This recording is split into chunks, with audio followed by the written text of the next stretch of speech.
CVs and what a CV is and how you can perfect your CV. Okay, well, thanks so much for that introduction, Cassie. So as Cassie was saying, I'm with the Career Centre. My name's Malou. I'm a career counselor, and I do a lot of work with students around graduate school applications, CVs, personal statements, and things like that. So I'm really pleased to be here, and congratulations and to all of you for being here at such a busy time. That really speaks to your motivation to find out about this and to be prepared. So just as a little starting point for myself, can I get a sort of show of hands who's going to be applying to grad school maybe in the next year to 2 years? And maybe if you have any or any other sort of things you're going to be applying to, just put them in, maybe put that in the chat box so we can sort of get a sense of what you're applying to. So yeah, there's a couple of hands there. That's great. Any particular programs that you're thinking about?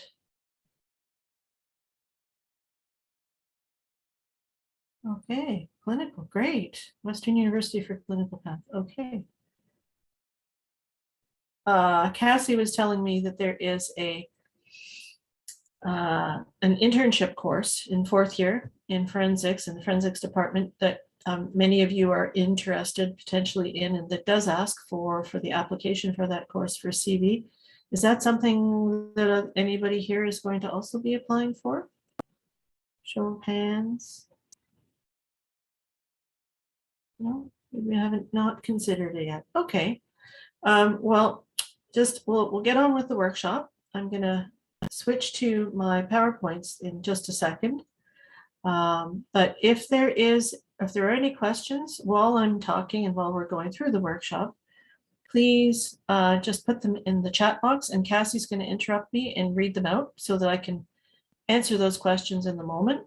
You know, if anything is unclear or you get an idea or you have a comment about what we're talking about, please do share. Tell us what you know, and it'll be good to have a little bit more of a discussion, because this is a pretty, fairly small group, so we can absolutely do that. You can also use your microphones as well, if you're comfortable doing that too. Okay, so I'll be right with you here. Let me just close that up and let me just share my screen. All right, so let's go from the beginning. All right, oops, it's one too many. All right, so we've covered this. Some of the things and our objectives of meeting today and doing this workshop for you are to help you understand the differences between CVs and resumes. Sometimes there's some confusion about that, or people may not have a CV, but they have a resume and they're not sure where to go from that. Also learning how to structure, and format an undergraduate level CV for academic settings. I'll go into that a little bit more, why I've used that choice of language. Also understanding how to sell yourself to a program or an opportunity with your CV while still respecting the CV format. The CV format is a little different from the resume. The resume is definitely to sell yourself, but the undergraduate CV is also to sell yourself to opportunities too, but it has more of a rigid format. We'll talk about that in a minute. And obviously also want everybody here to gain a little bit more knowledge, perhaps on the Career Centre and the resources we have for graduate school applications and related topics. So that's what we're going to be chatting about today. First, let's look at the differences between resumes and CVs. So first thing to note is you have an institutional address on a CV. Now that may not always be possible as an undergrad, but if you do, for example, if you're part of a lab, you can use that lab as your institutional address. Just check with your lab supervisor or your principal investigator professor first. But generally, an institutional address means the professor, where they're located, what department, and their title within the department. So generally, though, resumes have a personal address. CVs can be very long. An established academic can have like a CV that's like 10, 20 pages. They go on and on and on. They're like a permanent record of all of the academic achievements that a scholar has, whereas resumes are short and concise, maximum 2 pages, and you really have to get to the point quickly. There are formal headings in CVs, and you want to respect those headings and use the academically or the expected formats that academics prefer. There is a bit of flexibility, which I'll go into in a bit. But resumes have far more flexible headings and formats. You know, you've seen probably some of those resumes that look like newspaper columns with graphic elements. You know, everybody calls different sections differently. Some people say professional experience, some people say relevant experience, some people say highlights of skills, others say profile. So again, it's a little more flexible in how you choose to name your areas and your headings and on a resume and how you format your resume. So academic functions and the entries on a CV are achievements. And achievements, same thing on a resume. But the focus is very much on you explaining the results. A lot of the time, an academically oriented resume, the result will be a paper, a publication, for example, or a result will be a research project completed. And, you know, the convention is to not really go into it, because when it's like an established scholar talking to other established scholars with their CV, they all kind of know what went into it, and they all kind of know what a successful outcome is and whether that was achieved. So they don't sell themselves as much in the normal academic CV format. They assume everybody knows what they're talking about, but not so with the resume. You really need to bring out, what results did you get? How do you know you were good at this? Why should we care? Obviously, publications and presentation details are very important, like dates and where and what was the event.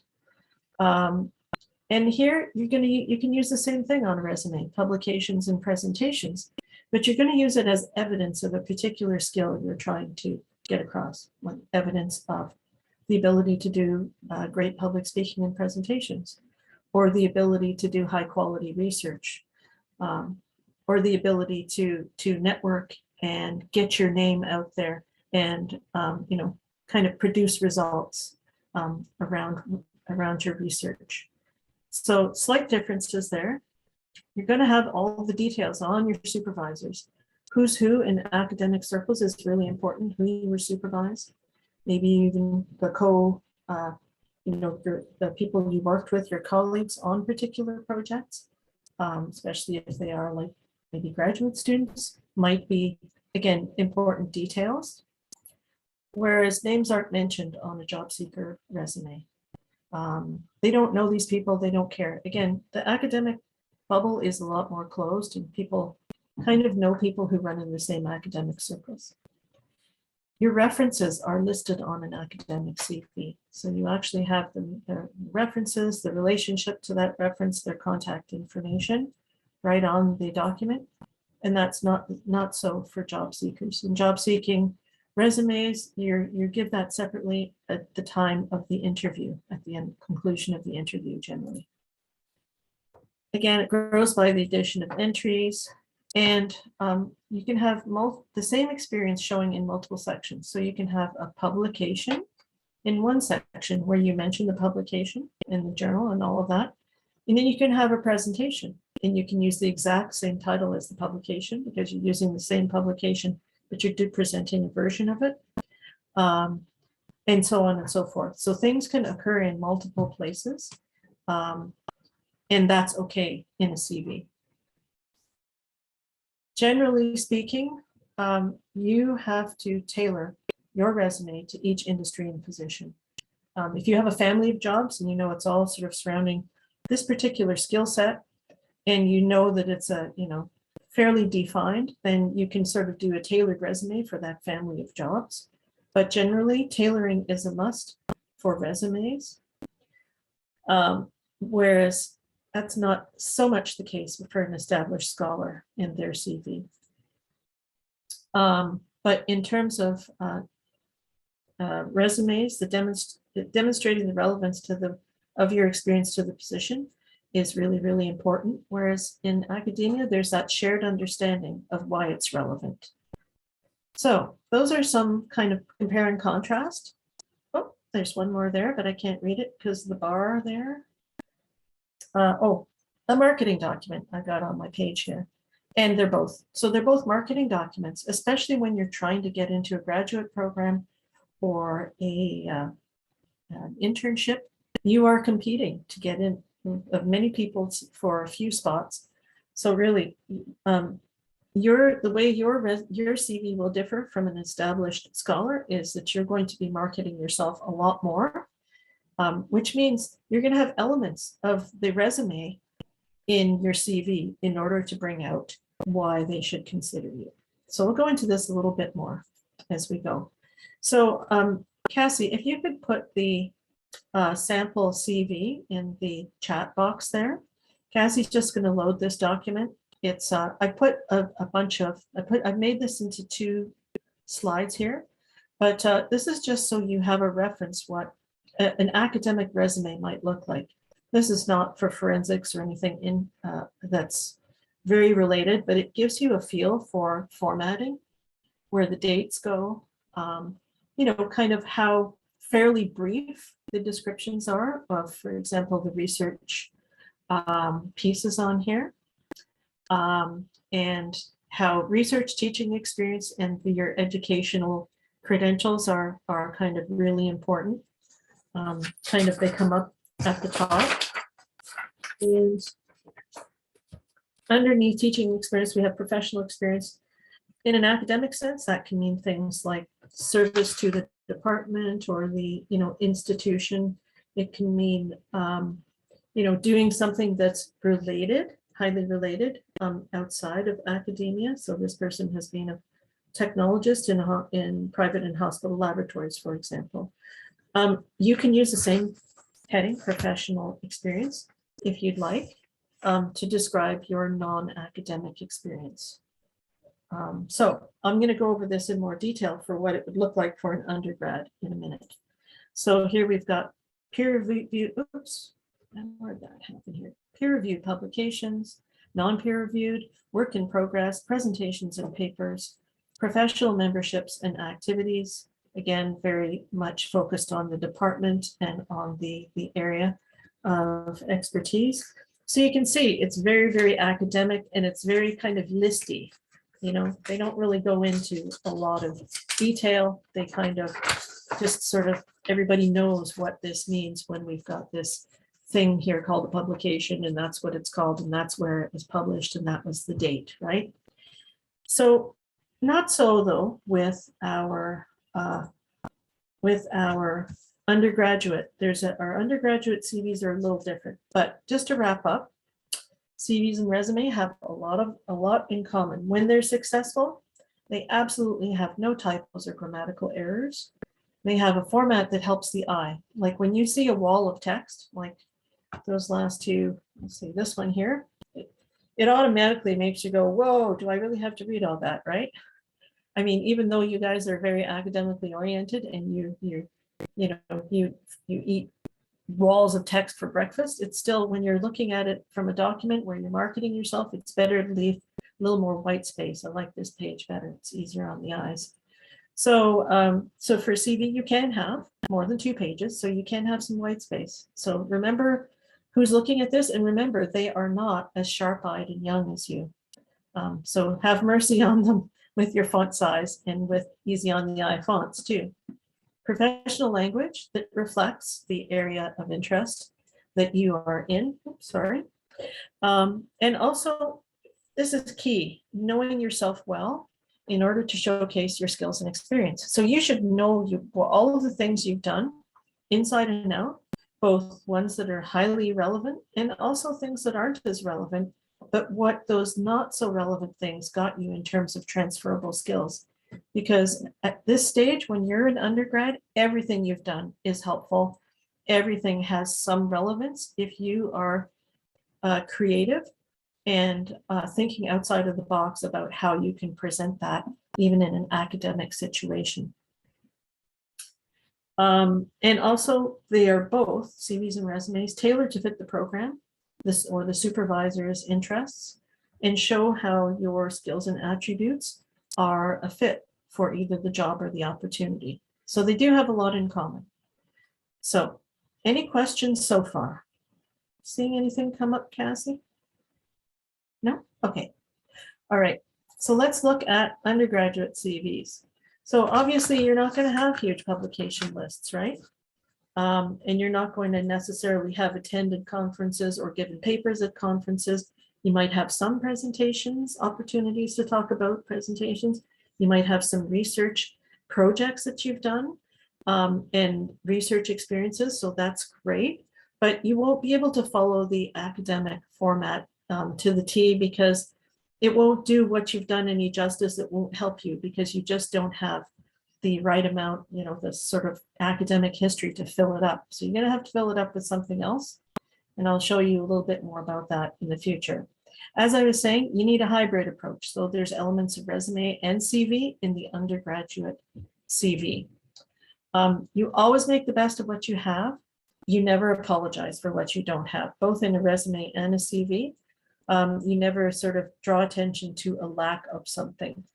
And when you don't have something under a given stock heading, just leave that heading out.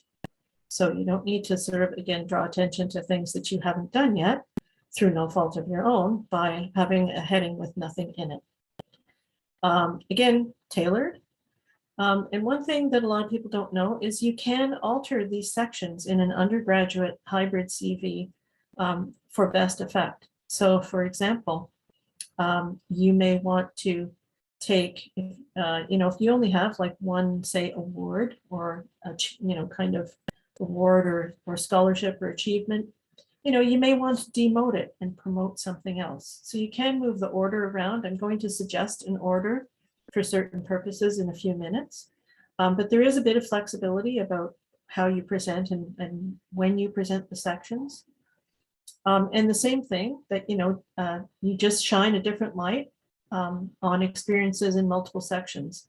So presentations, publications, and research can all refer to the same project, except they're going to be talking in presentations about who you presented to, how many people were there, what was the name of the presentation, what was the context. The publication is going to say, well, where did it get published? What was the journal or document, or is it pending? Is it pending, or is it under review, so on and so forth. And the research will want to know a lot more about the research itself. And those non-academic experiences are really important, because even if you're thinking of getting into, let's say, a lab-based internship or program, they'll want to know, do you know how to communicate effectively with other people? Do you have effective collaboration and teamwork skills? Do you have good judgment, and can you think on your feet? And all of those things can come across really well if you know how to do it from a food service, customer service, retail job. Those are the kinds of things that people go, well, I don't want to put those on there because they're not relevant. But they are relevant because they can show some really great skills that are relevant to being effective in a grad school environment, in addition to your other more academic achievements. And just one little note is, don't bother putting anything from high school on there. You can start in first year, absolutely. And that's nice to see a progression of things in your CV, but forget about high school, no matter how glorious it was. And sometimes things in high school can still be very, very relevant. You might have done a forensics kind of summer camp or in high school, or but I would still say, try and stick to the things that happened in university. Okay, so that's kind of what we mean by an undergraduate CV. It's a little different. It's more of a hybrid. So I'm going to go through the sections bit by bit here. So your personal information, and these headings, you can actually call them this, personal information. And it's always kind of left justified. So, first thing on that will be personal information, and then you just start listing your personal information there. Depending on where you're from, you may need to kind of just understand that in North America, marital status, dependence, religious affiliation, gender, ethnicity, they are not necessary, and in fact, they are discouraged, as well as pictures. In some countries, This information is considered under personal information, and a picture is also often desired, but not here. Research interests are really, really important. Now, even if you're wanting to get into a program that is not considered an academic or research-based program, meaning it's not a thesis program where you're going to be doing, a Master of Science and then maybe a PhD. Even if you're not doing that, your research interests are, just very briefly stated, are important, because even if it's applied, let's say you want to do something in justice and policy analytics around justice issues, you'll want to name some of the topical research areas that you're interested in, because you need to show that you're interested in this stuff, that you think about it, and that you have areas that you would like to delve into. A lot of the time, your research interests section should also reflect maybe what some of the faculty in your program are known for, or even more closely reflect some of the expertise and specialties of the faculty that you hope will be supervising you if you are going into a research or academically oriented program where you're going to be doing a thesis level research. Does everybody understand what I mean by saying academic or research-based masters or grad school versus applied programs? Any confusion there? I just saw something come into the chat. So far there's no, everybody Yep. seems. Okay, great. So, all right. So research interest is a really good thing to have, regardless of whether or not you're going into an academic program. Your academic information is also really, really important. So this is one of those ones where you could choose to have academic information of your degree, program of study, institution, and possibly selected coursework to maybe for example, you're applying to something that's interdisciplinary. So maybe having selected coursework that shows maybe 2 or 3 of the areas that are interdisciplinary for you, that reflect an interdisciplinary kind of priority of the program you're applying for, that could be good too. So you see what I'm describing here is thinking about each of these sections and thinking about how can I use this to best effect to match the program itself, to show the program that what I'm doing and the way I'm thinking about what I'm doing is consistent with what they do and how they do it. The academic honors and awards and certificates, could be things like, awards, student awards, or scholarships, for example.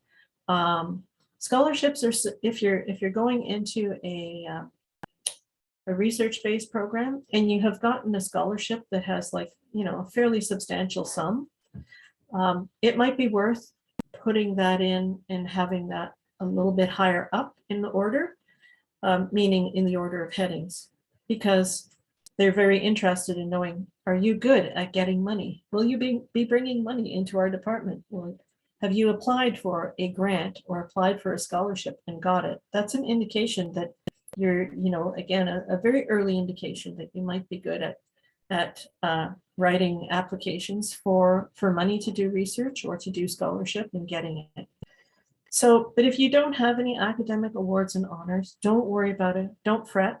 You can leave it out altogether. Nobody's going to kind of go, hey, you can't apply to my school unless you have one of these or 2 of these. That's not the case. So if you only, for example, have one thing under this type of a heading, you could also put that under academic information and say, received entrance scholarship amount called the yada, yada, yada scholarship amount, or, whatever, $3,000 or $10,000. You can, sometimes it's not worth having a whole section for just one item. And sometimes it is. So that's, again, there's a lot of judgment call going on in terms of whether you would or you wouldn't do that. But again, you have to think of your program and what they prestige. Oops. Now I've got a whole slide here on research experience, because the research experience piece is going to be really, really important probably for all of you. So I just want to emphasize that you can do paid volunteer research experience, like you could have been an RA, or you could be a volunteer in a lab, or any significant research project in a course. If you're going to have significant research projects in a course, emphasize why they're significant. Say something along the lines of, that it was the research was carried out over the course of the fall term or the fall and winter terms. Let them know the scope of it. I'll get into that in a minute. It can be in third or fourth year. It can also be in second year if it's good, if it really applies. So don't shy away from that as well. It's the quality of the research, not necessarily the year. You'll always want to include a title, project title. If you don't have a project title, then make one up that kind of gives them the feel of what this was about.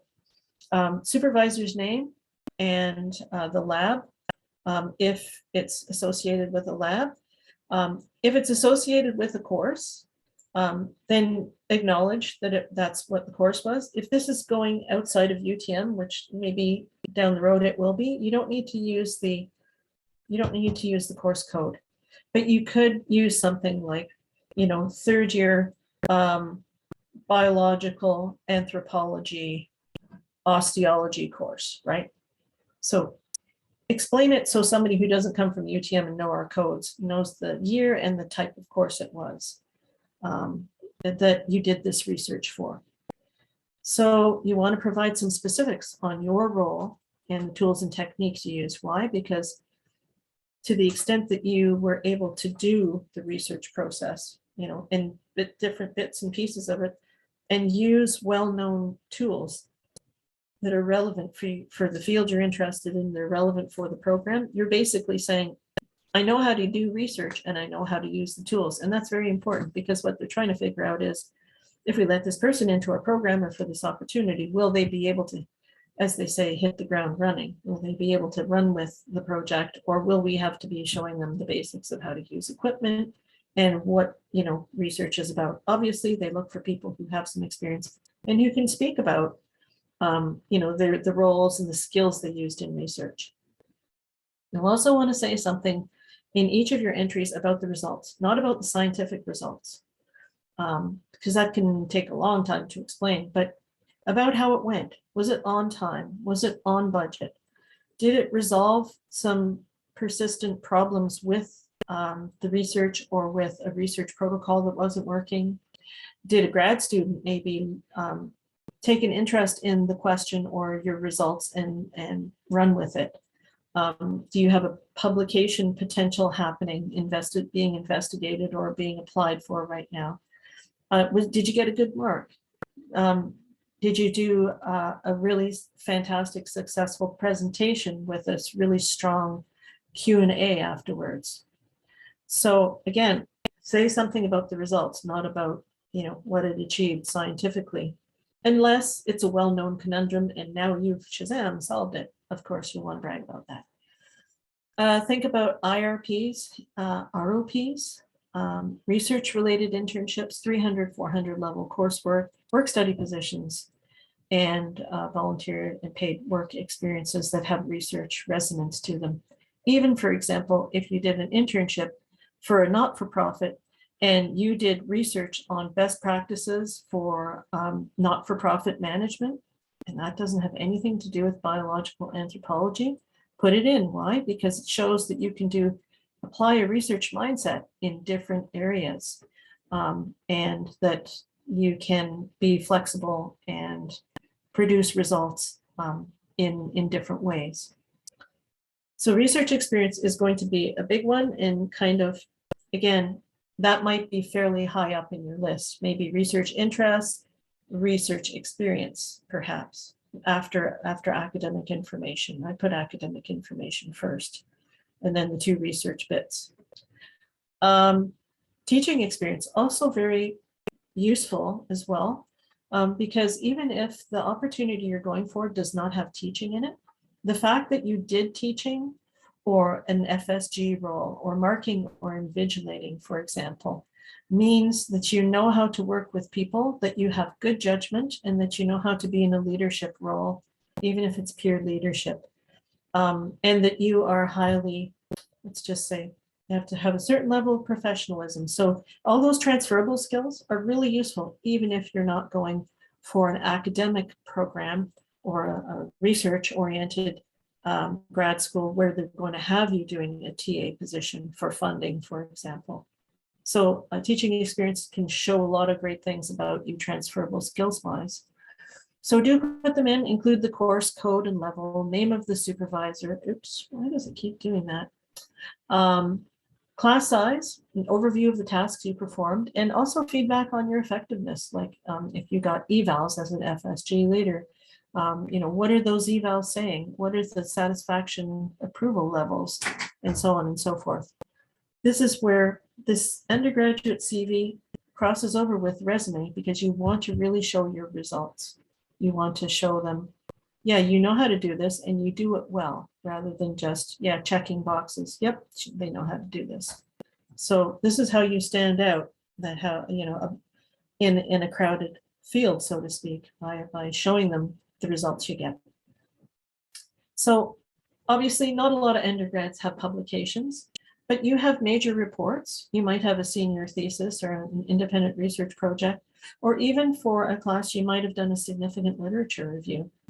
So, so obviously every thing that everything you put under publications and major reports, you don't want to have like a whole bunch of literature review, but you could have one that was a shining example of a literature review with a lot of papers involved. Let's say, 10 to 20 papers. I don't know if that's actually how things work in your field, but it would be not out of the question, say, in what I majored in, which was sociology, where you're, basically critically assessing and, kind of developing maybe your own research questions out of existing research and various contradictions and conundrums, right? Almost like a research proposal with a literature review. But literature reviews are good to put in there. But what I'm trying to say is, for these major reports and things that you're putting as examples of proxies for publications, sort of spread them around. Make sure that there's a bit of variety. Maybe put 3 in there that all show different things about you, right? So one focus maybe on a literature review, another one focuses more on writing up the results of a group report or of a group project where you were responsible for the writing, and the report itself got very high marks because it was well structured and well written, for example. So be really clear about what you want to say about yourself, about publications or reports. It's the writing and publishing proxy for the undergrads. Conference presentations, major presentations are your presentation skills piece. Again, you can go and put any conference presentations you might have done, but if you haven't done, don't worry about it. It's okay, because everybody knows undergrads don't do this every day. But you can also do senior level course presentations, poster presentations, presentations to community stakeholders if you've done any sort of community engaged learning, or maybe you've been involved in a departmental kind of research symposium or something that's Ontario-wide. Definitely put all of those in there.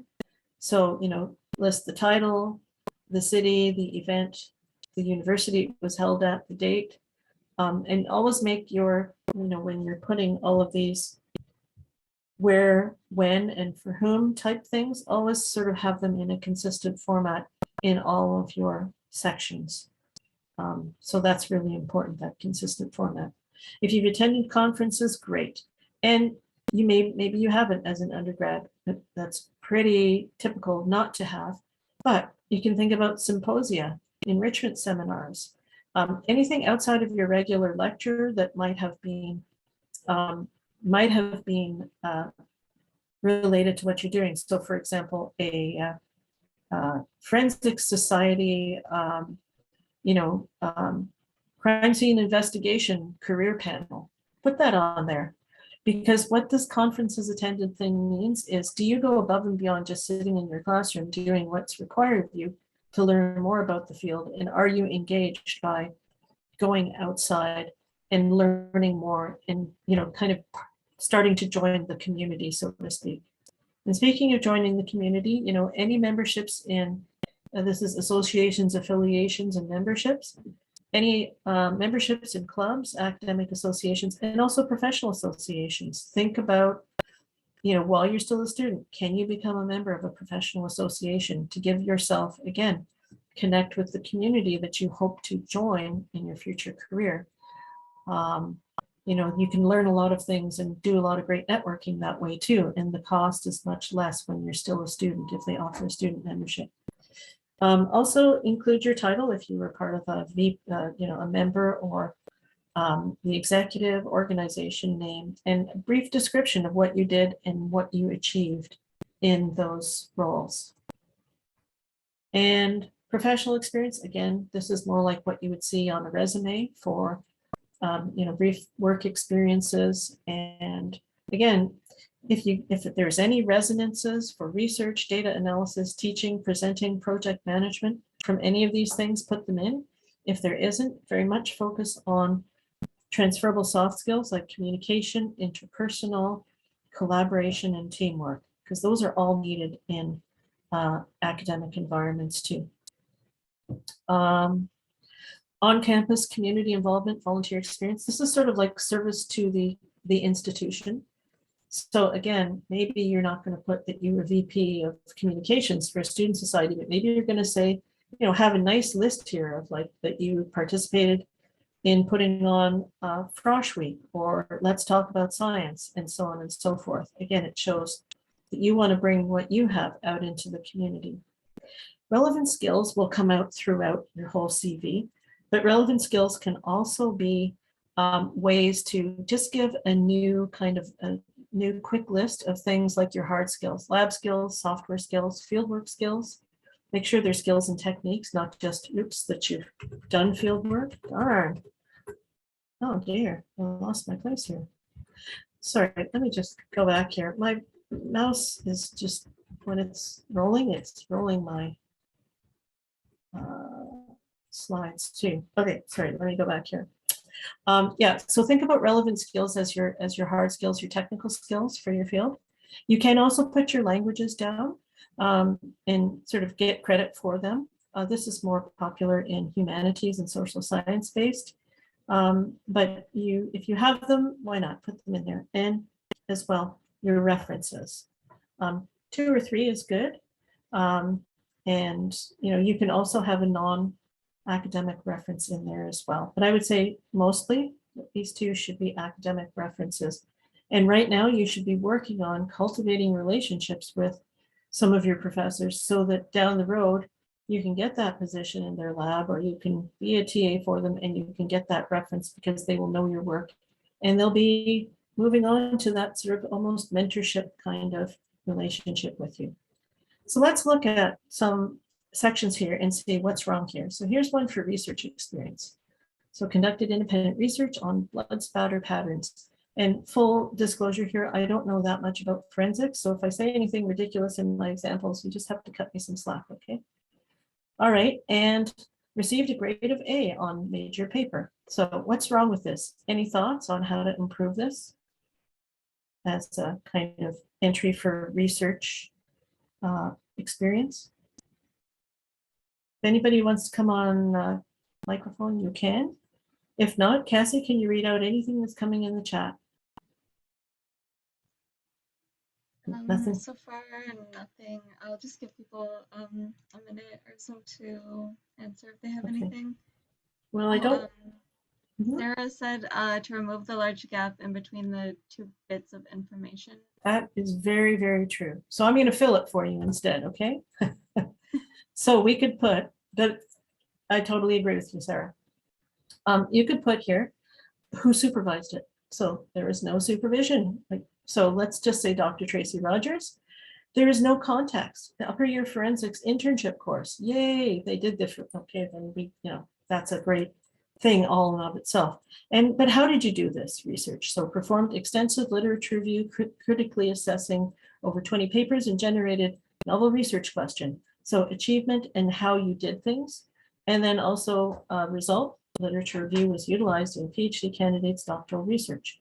So again, you see now this is much more important and much more useful in marketing yourself than just saying that you did a research thing on blood spatter and you got an A. So that's what I mean by context and by bringing out your achievements and accomplishments.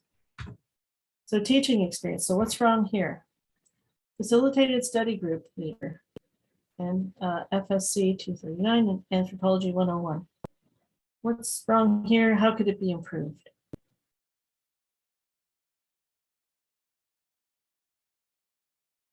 Oh, you guys are like very shy. It's because, you know why? It's because it's being recorded. Nobody wants to be on record. All right, I guess, oh, somebody was brave. Tell me what they say, Cassie. Sarah again said it doesn't include the course names. And further on to that, it doesn't explain what FSGs are or give any context. Great. Well, it does say facilitated study group leader, but yes, there's not a lot of context on, well, what does that person do and why do I care? How is that teaching experience? If you don't know, if you're not from UTM, yes, you won't know. It does say, it does give 2 course codes, but if you're not from UTM, if the person reading this doesn't know this, then again, they're going to not know. So that should be spelled out for them. But also, again, exactly what you said is, what the heck did you do here? Facilitated weekly tutorial sessions for first and second year students struggling with course material. Great. This person knows how to facilitate other people's learning. Developed interactive teaching materials using principles of adult learning. Fabulous. So they also know how to think creatively about teaching people things. Great for a research-oriented program where you're going to have to be a TA. And received much positive feedback verbally and in structured evaluations results from students. So now we have a complete entry here under teaching experience. So you're getting the idea, I'm sure, because you're all very smart cookies because you're in forensics and biological anthropology and things like that that would make my head explode. So let's go on to the next one. What's wrong with this? This would be under professional experience or other experience or work experience. You could call it work experience too. Any thoughts on these? I see another thing came in the chat. Is there something there? It was just a typo correction. Oh, okay, no problem. Well, I really don't think there's a lot wrong with this. Basically they're bringing out their story about, what they've done and talking about databases. Great. It's not research, but it's working with data, right? It's medical. It's in the medical field. That's not a bad thing either for what you guys do. Screening patients in person over the phone. Again, communication skills. Referring to resources for immediate care. Again, medical. Great. The only thing I would say here, I helped organize an event called Options for Biology. I don't like the word helped. It's very weak. Like, what does that actually mean when you help? It's like you made the tea. I don't know what that means. It's not that impressive, but you could say, as part of a 5-person volunteer team, co-planned and co-organized an event called Options in Biology. Again, it implies you're good at collaboration and planning, right? Collaboration and planning, that's really, really important in grad school, right? It's got some nice results here. I would argue that attended different events to share ideas with others and learn about the field of biology is kind of weak too. So, if you want to talk about sharing ideas with others, again, make it an achievement.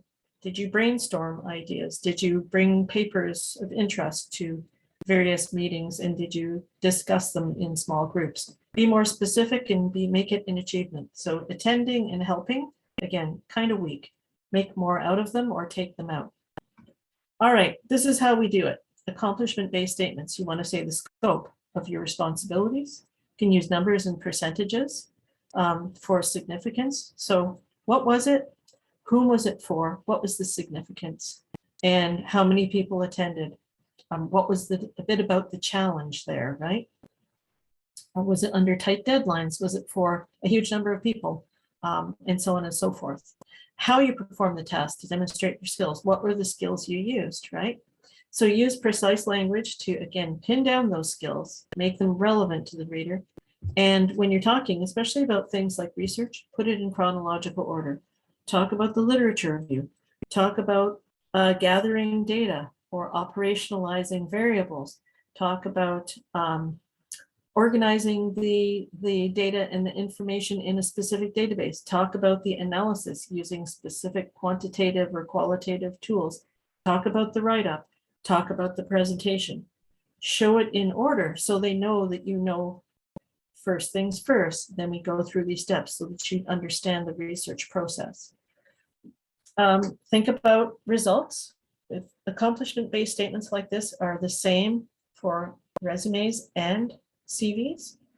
So, but think about the results you generated. That's the so what factor. It's basically telling them the value you brought to that situation. So you can use things like in business, increasing profits, reducing waste, positive evaluations in academia, solved a problem, discovered new problems for investigation, meeting targets and timelines. And things that you initiated or made recommendations for, even if they weren't implemented, making a recommendation is still a kind of above and beyond achievement thing, because most people just do what's required. They don't think outside the box and how can I improve this? How can I make this better?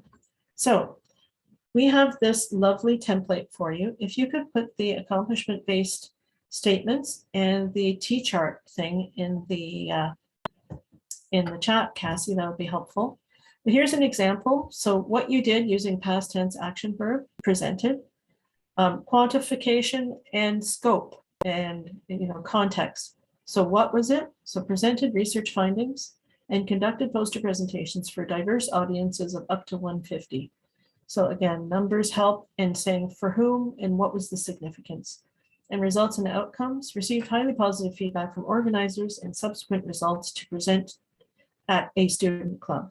So somebody else was so impressed, they wanted you to do this again for them in another place. So that's an example of an accomplishment-based statement where you go from just saying, I did this thing and it was good. So I highly recommend you use that piece when you're putting together your CVs or resumes in order to bring out the value of what you do, and also bring out your skills by saying how you do something. Okay, so I'm just very quickly going to wrap up here. Actually, before I do, I'm going to say, so the main difference and the main thing to know about CVs is you're going to follow the academic format in a very dull, bland, kind of listy, left justified format that's very consistent and that still has enough white space to be easy on the eyes, but you're going to decide what's strategic for you and the program that you are going to. And the T-chart that Cassie put into the chat box is for you to think about, well, what does my program prestige? What would they like to hear about? What am I actually trying to bring out in my sections? So it's just to sensitize you to what you would like to and should be talking about in order to market yourself effectively for a particular program or opportunity. And sometimes you have to read on the website of the program or of the opportunity. You have to read between the lines to kind of infer what their ideal candidate looks like and what they might want to hear about. But you can never go wrong with the research piece. You can never go wrong by following those academic formats if you have things to put them in, or undergraduate proxies for them. And you can never go wrong by bringing out your transferable skills that are always relevant, even if they don't come from a research or academic environment. So just to sum up, I've got some some resources for you. We have some tip sheets here on pretty much any topic you can think about, but one of the ones I'd also refer you to is the tip sheet on personal statements, because if you're going to do a CV and you're thinking of going to graduate school, you might be asked to do a personal statement, and they're hard. They don't really train you how to do these things in the type of writing you do here. But get going on that early and help yourself clarify that early. We have virtual workshops and e-modules at this link. We also have an ebooks collection. And the ebooks collection is part of the library, but you'll see in the career ebooks, there's a section called Do I Have What I Need for Graduate School? And you will see quite a few titles that will likely be of interest to you under that ebooks collection. And you can access that anytime, night or day, from your computer. resume and cover letter toolkit. So some of the resources that there are no samples of CVs there, which is why I gave you that sample. But the resume and cover letter toolkit will have things like the T-charts and the achievement-based statements and other things like lists of verbs, so you can get the precise skill verb you're looking for rather than just having communication as a general word. You don't want to say communicated effectively. You want to say things like explained and clarified, right? You want to say facilitated effective group communication through the use of project management and collaboration technologies like. So again, use the right verbs and really pin down what you're trying to say about yourself. We also have the further education tab on our website. And if you do a search on our website with the little search icon, the spyglass icon, and you put in the word graduate school, you'll come up with our page on graduate schools. And one of them will be also an area where you will find search engines to find graduate programs by keyword. It's a useful thing. But everything you're seeing here, if you're not sure where to find it, just go onto our website and you will see that there are people called career assistants when you see the live chat icon. And if you just send them a quick message, they will ask you a bit about what you're doing and what kind of help you need, and they will direct you to how to find the right resources you're looking for.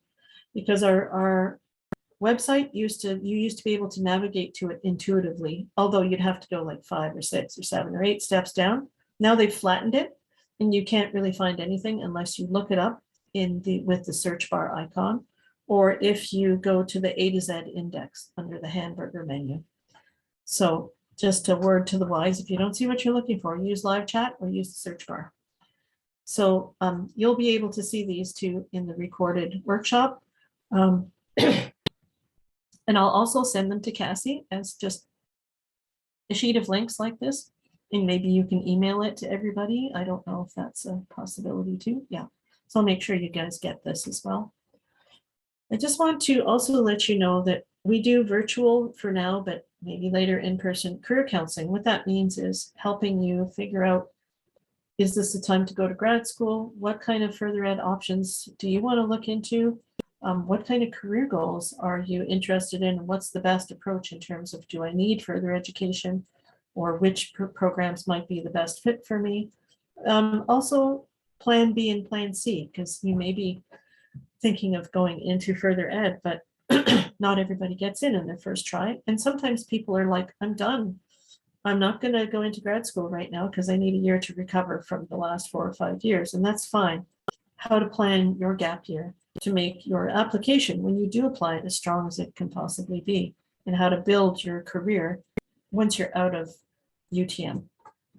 We also do CV critiques, personal statement critiques, resume critiques, also LinkedIn critiques, interview preparation, mock interviews, employment and job search strategy appointments, and also consultations like brainstorming with you on how to gain the kind of experience you're looking for, how to do career building, as well as on-campus recruitment. We have a lot of employers coming on campus that want to meet our new or soon-to-be new grads, and talking about the opportunities they have and making those warm connections so that they've met you before your resume ends up in their HR pile, right? And employer networking sessions. They just want to tell you all about what they do, how they got into what they did, and what their industry is about.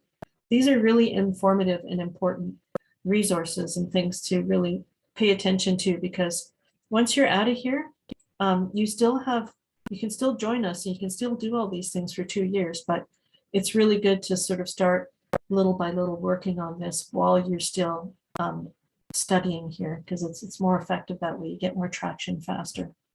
So up to 2 years after graduation, we are in Davis Building 3094. That's our phone number. That's our website. And the CLNX is our protected website. The first website is available to anybody in the world and free resources for all. It's very well known. Lots of people all around the world use it. even non-UTM students and non-university students. But the other one, CLNX, obviously, you have to get in with your UTOR ID, and we have protected and subscription base that we've paid a subscription for you to be able to access some of these events and some of these resources. For example, one is called Big Interview. It's like a cyber interview preparation and practice module. That's just one example. So my name once again is Malou Twynham. You can jot down that my email address. You can send me a quick email. I'll get Cassie to send all of these links and pieces out to you as well. And I just want to say, don't be a stranger. Come and see us. Get on live chat. We're here for you. And if you have any questions, don't hesitate to contact me by email. So thank you very much, everybody. Are there any questions before we end for the evening? Just going to stop sharing now. Let's see. Okay, so just nice thank yous. Well, thank you very much, everybody. I hope it was useful. You know, we only had like 45 minutes or so 50 minutes. But if you're still confused about when you're putting your CV together, please come and see us. We can guide you and we can help you make decisions on what is strategic and how to best format it and make the best impression possible on your program or your opportunity. So thanks.